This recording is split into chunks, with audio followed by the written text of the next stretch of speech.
이후에 미시경제라고 그러잖아요. 우리가 거시경제들을 대부분 남자들은 거시경제를 보고 신문이나 뭐 이런 데서도 대부분 경제신문 아니면 미시경제를 우리가 알 수가 없습니다. 그런데 대부분 그 신문들은 또 언론들도 거시경제만 다루다 보니까 우리가 그 물밑에서 일어나는 많은 것들을 잘 못 보는 경향이 있습니다. 그런데 제가 이 책을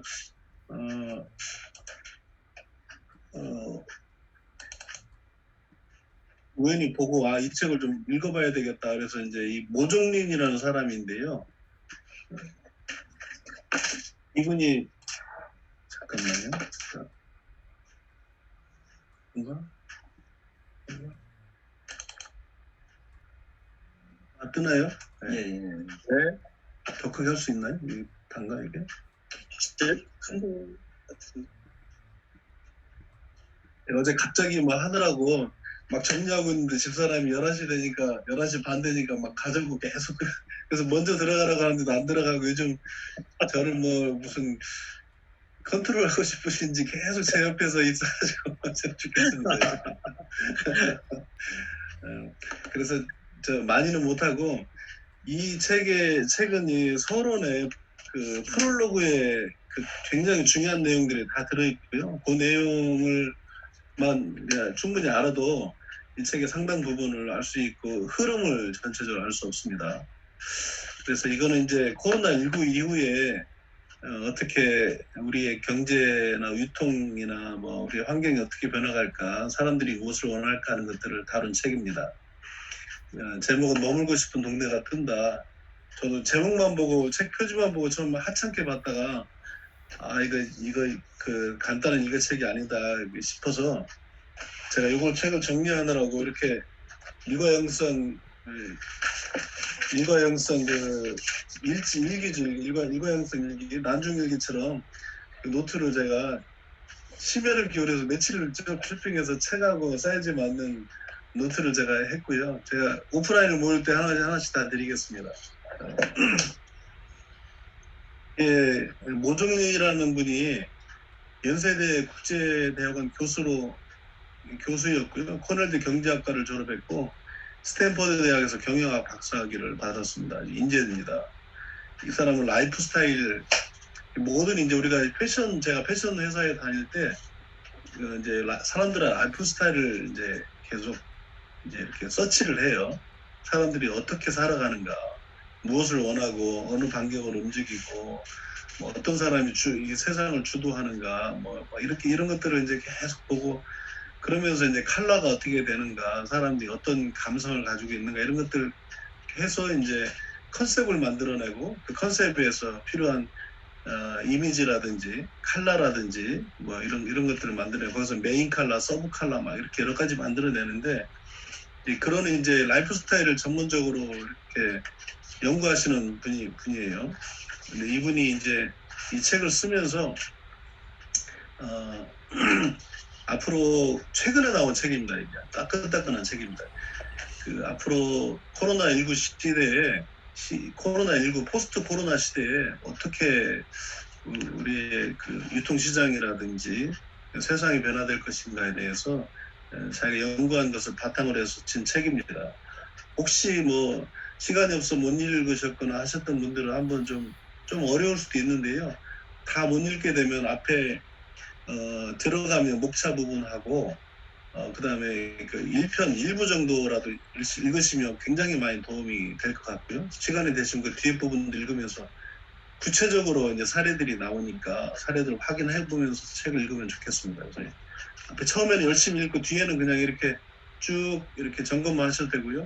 그 목차만 봐도 대충 보고 목차만 보고 이거 어떻게 책을 읽어야 되겠다 계획을 세워서 책을 보셔도 좋을 것 같습니다. 일단 저는 머물고 싶은 동네를 먼저 읽었는데 이분이 제일 먼저 지은 책이 골목길 자본론이라는 책을 지었습니다.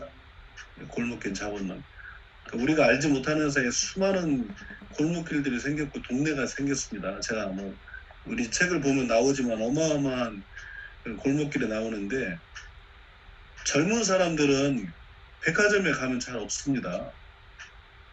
대부분 홍대라든지 뭐 자기들이 좋아하는 뭐 삼청동길, 뭐 북촌길, 서촌길 뭐 이런 데 다니면서 데이트하고 그런 데서 먹고 그러는데 그 왜 그러는지에 대해서 조금 좀 나오는 것 같아요.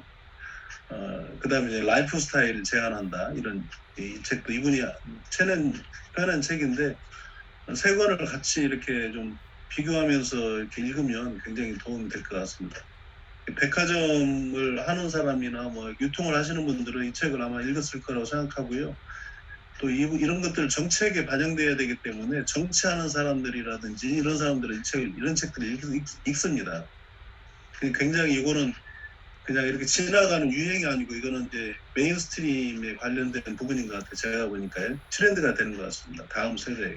그런데 우리 기성세대는 이런 걸 잘 못 누리니까 우리는 잘 파악을 못해요. 책을 읽지 않으면 이런 것들을 파악하기 어렵습니다. 근데 젊은 사람들이 이미 이걸 책을 보지 않더라도 이미 이걸 누리고 있고 이런 방향으로 가고 있습니다.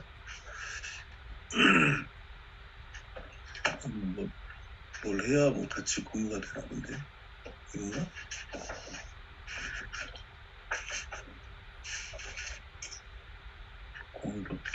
지금 공유되고 있습니다. 지금 공유되고 있고요. 예. 뭐 이렇게라도 일단 아쉬운 대로.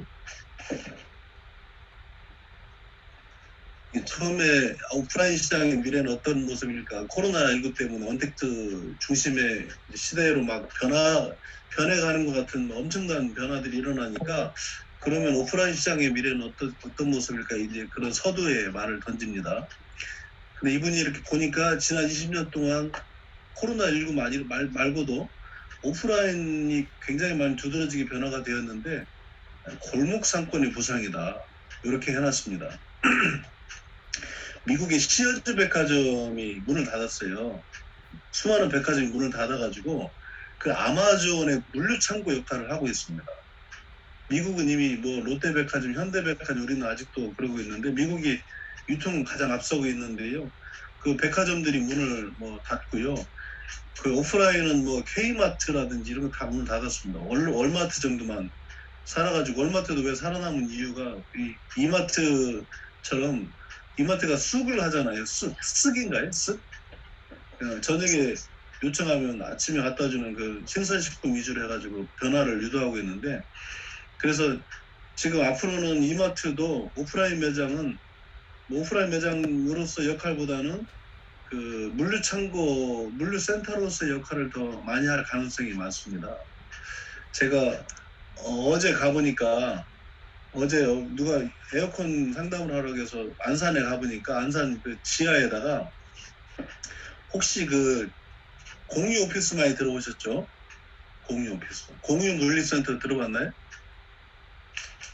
그리고 문대희 대표님이 공유 오피스를 하고 있는데 공유 물류센터, 공유 창고를 계획하고 있더라고요.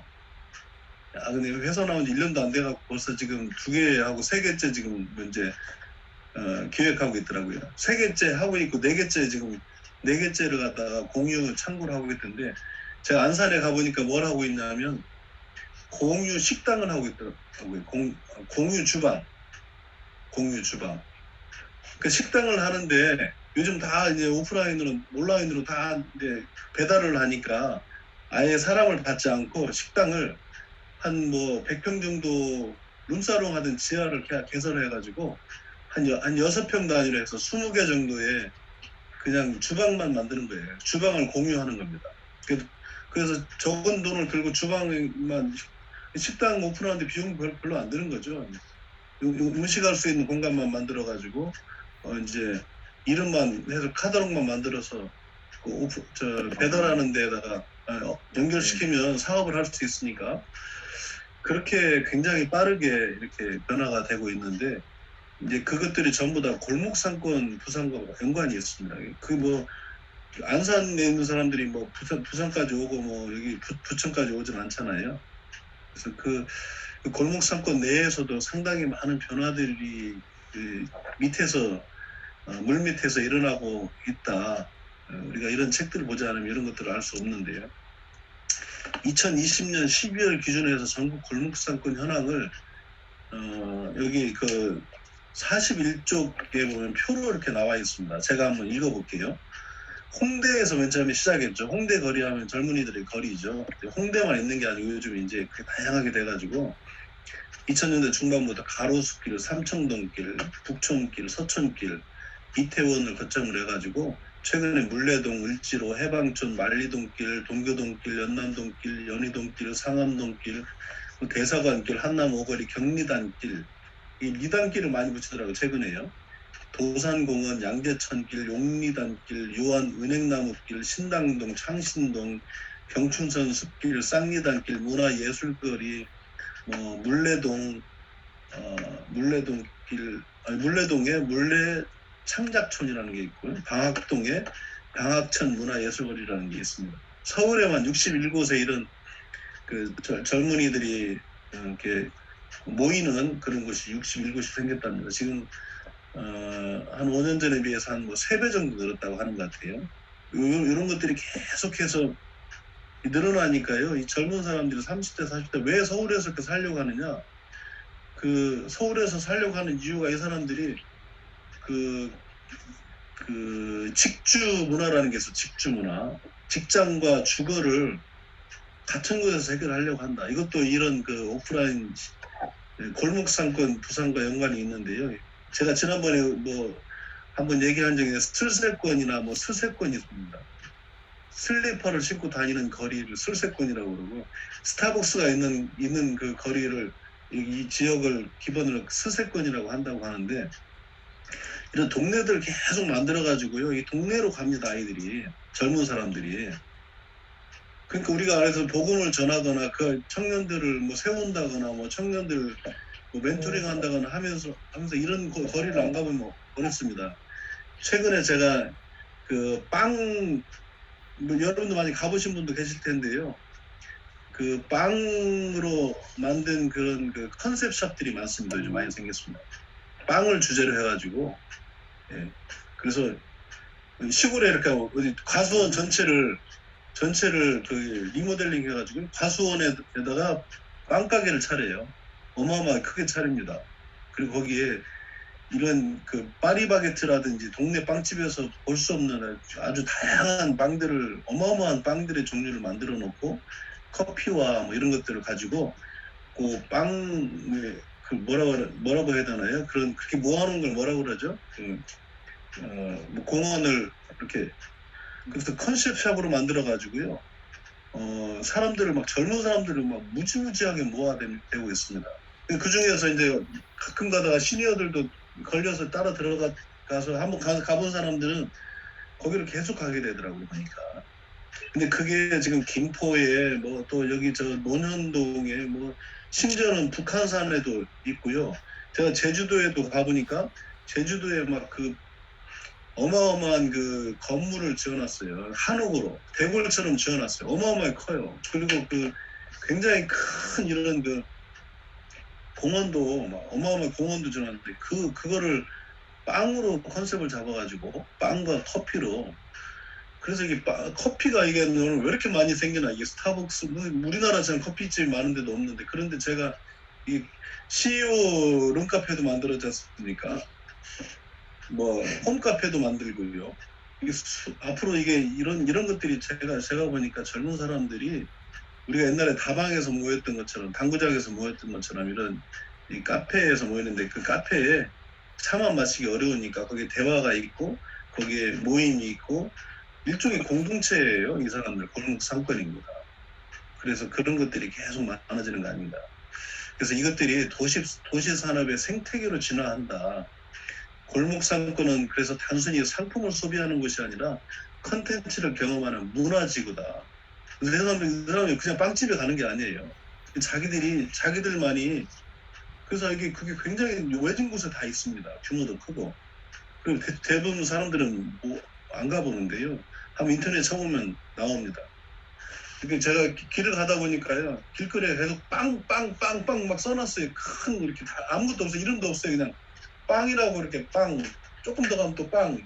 조금 더 가면 빵 이렇게 막 표지가 간판이 막 있는 거에서 지금 뭐 하는 거야? 그래서 따라 들어가니까 거기에 정말 인테리어도 잘 해놓고요. 젊은 사람들이 바글바글하게 있는 거예요. 이 코로나 시대에요. 우리가 그걸 이해 못하면 젊은 사람들 우리가 복음 전한다거나 젊은 사람들 세운다거나 쉽지 않습니다. 단순히 우리가 그냥 빵을 먹으러 가고 커피를 마시러 가는 게 아니고 그래서 컨텐츠를 경험하는 거예요. 아, 우리가 만든 거, 우리가 이거 주도해서 만든 거다. 젊은 사람들이 안 가면 그런 게 생길 수가 없잖아요. 소비자와 창작자가 골목의 오래된 문화를 새로운 도시문화 컨텐츠를 소비하는 곳이다. 이게 골목 상권이다. 그리고 이러한 로컬 지형 현상을 정확하게 표현하는 키워드가 다양성, 그리고 다양성이 만드는 창조성이다. 다양성과 창조성. 젊은 세대들은 다양성과 창조성을 만들어낸다. 네. 두 번째는 아까 이제 서울만 했는데요. 그 지역에 광역시에 36곳과 기초단체 58곳이 있다고 하는데 제가 뭐 다 쓰진 못하고 한번 좀 써봤어요. 부산에 가면은 전포 카페거리라는 데가 있고 초량동이라는 데 그 감천문화마을 해리단길 아까 리단길 나왔잖아요. 경리단길 해리단길 수영구 빵천동 범어사 범어단길 대구의 근대문화거리 김광석길 북성로 교호동 앞산 카페거리 팔공산 카페거리 침산동 고성동 대구가 이게 먹고 노는 동네입니다. 이게 제가 대구에서 학교를 다녀갖고 그런데 하여간 이런 것들을 잘 받아들이는 것 같아요. 놀고 먹는 거는. 광주에 동영, 양인동, 춘장동, 순정동 이렇게 광주에 있고 더 있겠지만 대전에는 대흥동, 소재동, 어흥동이 아닌데 잘못 간데 잘못한 것 같아요. 선화동. 제가 대전에서 고등학교를 나와가지고 다녔던 길인데 이거 말고도 많이 있습니다. 울산에는 성남동 꽃리단길, 아까 경리단길, 해리단길, 꽃리단길 나오지 않습니까? 앞으로 많이 나옵니다. 인천에는 계항로, 구월동, 부평 평리단길, 부평 불포천, 강원도에는 죽도 해변 양리단길, 경북에는 경주 황리단길이 있고요. 경남에는 김해 복리단길이 있습니다. 전북에는 전주 한옥마을이 있고 서학동이 있고 갱리단길이 있습니다. 전남에는 목포 유달동이 있고 순천 옥리단길이 있고요. 충북에는 대성로 향리단길이 있습니다. 리단길이 많이 나오죠. 충남 공주에는 단죽동 재민천길, 제주에는 서귀포 이중섭길 뭐 많이 있지만 경기도에는 수원의 행리단길, 월곶 이런 것들이 있습니다. 이게 그 41쪽인가요? 41쪽에 이게 다 나옵니다. 한번 좀 점검해 보시고 한번 시간 될 때 이렇게 한번 방문할 수 있으면 방문해서 한번 젊은이들이 왜 이런 곳에 가고 이런 곳을 만드는지 이런 곳에 어떤 것들이 펼쳐지는지 한번 확인하시면 좋겠습니다. 로컬의 핵심은 공간이 아니라 크리에이터입니다. 창조. 젊은 사람들이 골목 상권의 지역 상권과 네트워크를 연결해 자신만의 컨텐츠를 만드는 로컬 크리에이터가 핵심이다. 지역 창조자들 핵심입니다. 이 사람들의 핵심이라는 거죠. 로컬 크리에이터는 지역에서 혁신적인 사업을 통해 새로운 가치와 지역 문화를 창출하는 사람들이다. 우리 제가 이 책을 우리 멤버 아닌 우리 유미숙 사장님이 이 책을 꼭 읽어야 될 것 같아서 책을 샀는데 어제 왔었는데 내가 전해주지 못했습니다. 그 나다움을 중시하는 밀레니얼 세대, 지금 세대를 밀레니얼 세대라고 그러죠. 그리고 Z세대에게 그래서 이제 합해갖고 밀레니얼 세대와 Z세대 합해서 MZ세대라고 합니다. 지금 세대들을. 로컬은 기성세대의 문화로부터 자유롭고 독립적인 공간이다. 그들은 다른 사람이 만든 일이나 다른 사람이 원하는 삶이나 다른 사람이 계획한 미래에서 벗어나길 원합니다. 그래서 자기들이 만든 삶을 살고 싶어합니다. 그래서 자기들은 그것을 크리에이트 한다고 생각해요.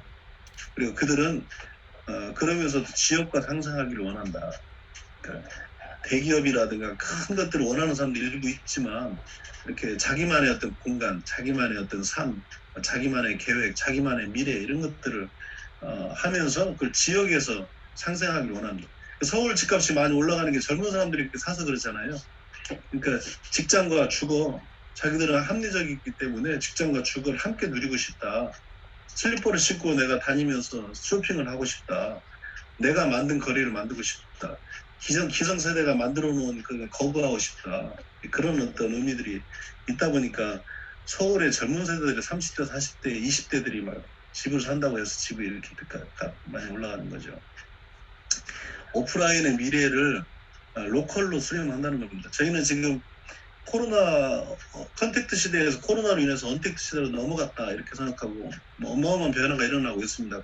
그러면 오프라인이 그러면 끝날 것인가? 끝나지 않는다. 로컬로 수렴한다. 이런 이제 얘기입니다. 오프라인 시장의 미래는 로컬이다. 역사적으로 볼 때 중세 상인 도시 처음에 이렇게 어떤 상권 형성될 때가 중세 도시였는데요. 그때 이제 상인 도시였었죠. 그때는 길드가 있었고 장인들이 있었는데 한마디로 주민들이 멀리 이동하지 않고 일과 생활과 놀이를 근거리에서 해결하는 생활권 도시다. 공동체 상권이 처음에 생길 때 이렇게 생겼다는 거죠. 그래서 로컬에서 시작한 오프라인이 포스트 코로나 시대 이후에 이제 코로나 시대 이후에 포스트 코로나 시대에 자연스럽게 로컬로 돌아간다는 거죠. 원래 왔던 곳으로 돌아간다는 거.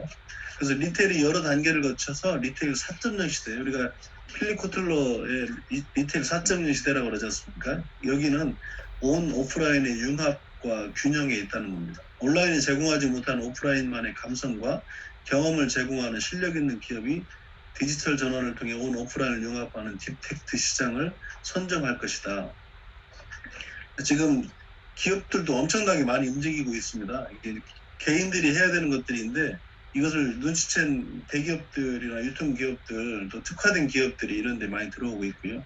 여기 딥텍트라는 말이 있는데 우리가 컨택트에서 언택트로, 언택트에서 딥텍트로 간다는 겁니다. 코로나19 이후 친숙해진 비대면 언택트 방식을 기반으로 기존 대면 방식 같은 깊이까지 더한다는 의미로 딥텍트라는 그런 이제 단어를 사용합니다.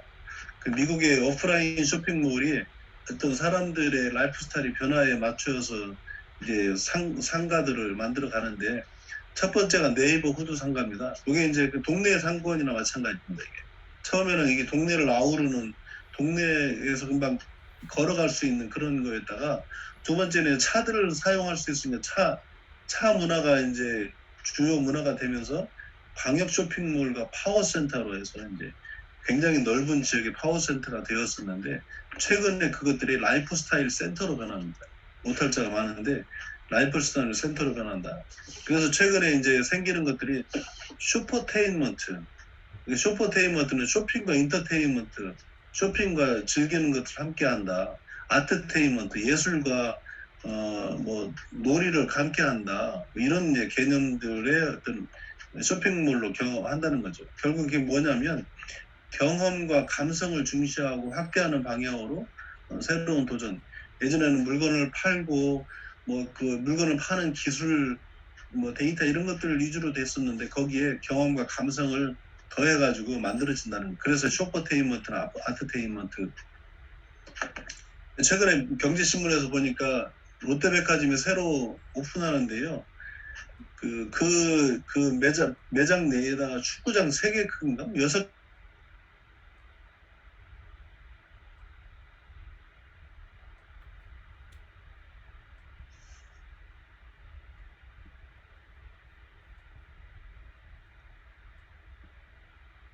10층까지 있으면 9층이 뭐 식당가라든가 이런 식으로 돼 있었는데 그게 아니고 그 몇 개 층을 아이가 굉장히 넓은 지역을 뭐 경리단길이는 무슨 길이는 하는 것처럼 마을처럼 마을로 만든다는 겁니다. 그 지역의 그 아까 크리에이터라고 로컬 크리에이터라고 그랬나요? 로컬 크리에이터까지 흡수해가지고 그 지역을 대표할 수 있는 그런 어떤 것을 한다는 겁니다. 그런 변화들이 일어난다는 거고요. 그 미래 상권의 효율성과 편리성을 제공하는 이 하이테크 상권과 감성과 체험을 제공하는 하이터치 상권입니다. 이 감성과 체험을 타치할 수 있는 걸 하이터치라고 그러고 우리가 효율성과 편리성, 기존의 어떤 빅테크라고 하는데 이런 것들을 하이테크라고 그러는데 이것들이 함께 융합된다는 것입니다. 균형을 갖는다는 것들. 이게 미래의 변화가 일어난다는 거고요. 두 번째, 로컬은 탈산업화 시대 창조의 자원이라 그랬는데 이제 어찌 보면 이제 그 새로운 세대들이 중심이 주도가 돼가지고 탈산업화 사회에 가는 탈산업화라고 하는 것은 개성으로 경쟁하는 시대다 이런 말이 이 책에 있습니다. 그 2010년대 이후 밀레니얼 세대를 중심으로 확산했고 탈물질주의 사회에서 개인과 기업, 도시, 국가가 경쟁력을 갖추려면 정체성과 차별성을 갖춰야 한다. 어떤 정체성을 갖느냐, 어떤 차별성을 갖느냐. 우리는 잘 생각을 안 하고 이게 뭐 아이덴티티라고 그러는데 우리는 이런 걸 잘 생각을 못 하고 있습니다. 지금 우리가 어떤 비전과 미션도 이런 것들과 다 연관성이 있는 겁니다. 그런 건 잘 생각을 못 하고 미래 세대와 국제 환경이 요구하는 개성과 다양성을 산업과 일자리에서 구현해야 하는데 이를 실현하기 위해서는 차별화, 다름이라는 자원이 필요하다. 이 차별화가 자원이라는 거죠. 우리가 그동안 읽었던 책 중에서 가장 많이 강조되는 게 이겁니다. 이게 다름, 차별성, 나만 할 수 있는 것, 정체성 다 같은 말이거든요. 그래서 우리가 비전이라는 것도 마찬가지고 하나님이 내가 속해 있는 일터에, 내가 속해 있는 그 공동체에, 우리 가정에, 내 자신에게 가지고 있는 계획과 뜻 이걸 발견하는 것. 그래야 내가 다른 사람이 하는 것이 아니라 나만 할 수 있는, 내가 해야 하는 그런 것들이 이제 발견되는 것이 비전인데 이런 것들이 발견돼야 된다는 거예요. 그동안은 어떤 유행에 따르거나 트렌드에 따르거나 이렇게 막 따라갔었는데 그것들이 다양성과 창의성이 결합되어서 각자 다른 것들, 그래서 이게 그 로컬은 다름의 소재를 풍부하게 공급할 수 있다는 겁니다. 그래서 이게 로컬로 돌아간다는 그런 이제 어떤 당위성을 얘기하는 거고요. 지역성을 지닌 문화나 역사나 자연과 환경과 지리와 장소와 건축물 등이 로컬 비즈니스의 소재가 될 수 있다. 로컬 크리에이터의 부상 배경에는 가치관의 변화와 기술의 변화가 전제되어 있다. 로컬 크리에이터를 찾는 소비자는 감성과 경험과 개성과 다양성 등 탈물질적 가치를 중시한다. 지역산업 수준으로 성장한 로컬 크리에이터 생태계는 머지않아 한국 경제를 견인하는 새로운 동력이 될 것이다. 그래서 이것을 하기 위해서 투자 생태계를 구축을 해야 된다. 장인 대학을 설립한다든지 지역 중심의 지역 행정을 한다든지.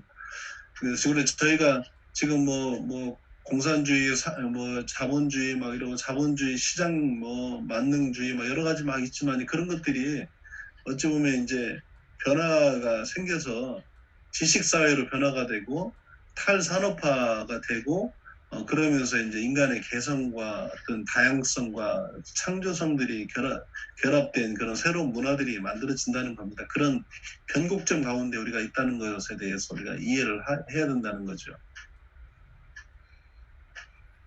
하나만 더 나눠보겠습니다. 포스트 코로나 시대는 동네가 삶의 중심이 된다는 얘기인데요. 코로나 위기 속에서 우리의 활동 공간은 오프라인에서 온라인으로, 직장에서 집으로, 중심지에서 동네로 이동했다는 겁니다. 그중 가장 중요한 변화는 동네의 재발견이다. 홈 얼라운드의 지출이 현저하게 증가한다는 겁니다. 홈 얼라운드라는 것도 아시죠? 집주의, 동네주의에서 일어나는 지출이 현저하게 증가한다는 겁니다. 라이프 스타일의 변화가 만들어내는 골목길. 라이프 스타일은 신분, 생존, 경쟁, 성실을 강조하는 물질주의에서 개성, 다양성, 삶의 질, 사회적 책임을 중시하는 탈물질주의로 진화하고 있다. 그래서 우리가 젊은 사람들 나이가 좀 있다고 해서 경험이 좀 있다고 해서 우리가 지금 지식이 좀 있다고 해서 어떤 이렇게 그 편견을 가지고 볼 게 아니고 정말 젊은 사람들 존중해 줘야 되고요. 그 사람들이 얘기를 경청해 줘야 되고 그 사람들이 이해하려고 하는 마음이 있어야 됩니다. 그래야 우리가 같이 공존할 수 있고 우리가 설 자리도 생기는 거 아닌가. 앞으로는 골목 상권을 중심에 두고 여기에 문화산업과 창조산업을 더 해야 한다. 골목 상권을 성장시키기 위해서 필요한 자원이 골목장인이다. 골목장인이다. 전국의 골목 상권에 투입할 장인 상인을 늘리기 위한 방안으로 장인대학이나 장인기획사가 육성이 필요하다. 그리고 이제 요 저자가 모종리라는 저자가 이거를 이제 적용하고 필요한 것으로 이제 하는 것 같아요. 근데 여기에 이제 골목 상권의 목표는 걷고 싶은 거리로 만드는 것이 한다. 골목 상권은 여러 가지 뭐 좋은 크리에이터도 만들어야 된다 그랬는데 이 사람이 가지고 있는 구체적인 목표가 걷고 싶은 거리, 이 목표다. 걷고 싶은 단순히 뭐 길거리가 아름답고 이런 것이 아니라 걷고 싶은 거리는 즐길 거리나 볼 거리나 그리고 개성 있는 문화가 많은 도시, 컴팩트 있는 도시다. 그래서 보니까 뭐 그 미국에는 이미 포틀랜드인가요? 이미 이런 그 동네 상권 로컬을 중심으로 해갖고 재구성된 그런 그 주도 있고요. 그 도시 전체가 있고 우리나라가 아까 말씀드린 것처럼 점점 더 로컬의 중요성들이 커져가고 있어서 우리가 관심을 갖고 주의해서 좀 봐야 되겠다 생각을 합니다. 이상 마치고 혹시 뭐 이렇게 들으면서 좀 이렇게 새롭게 느꼈거나 좀 적용해야 되고 싶은 거가 있거나 뭐 그런 것들이 있으면 한번 좀 나눠봐 주시기 바라겠습니다. 네. 책 한 4분의 1밖에 보려고 하는데